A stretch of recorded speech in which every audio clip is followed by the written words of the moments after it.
এই উম্মত তো এক নেকি দিয়া জান্নাতে যাবে। কয় নেকি দিয়া? একটা নেকি দিয়া জান্নাতে যাবে এই উম্মত। অন্য উম্মতের কথা জানি না আমি, এই উম্মত এক নেকি দিয়া জান্নাতে যাবে। নবীর একটা আদর্শের কারণে জান্নাতে যাবে। সিরত মানি আদর্শ, আর এটা আমরা কদমে কদমে মুহতাজ।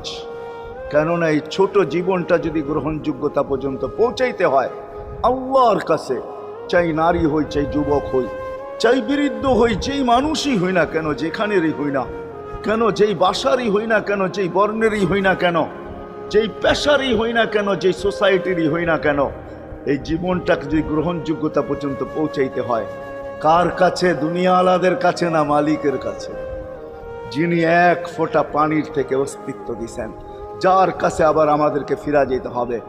পালানের কোনো সুযোগ নাই। এই জন্যই কোরআন আমাদেরকে বোঝায় আইনাল মাফার। আল্লাহ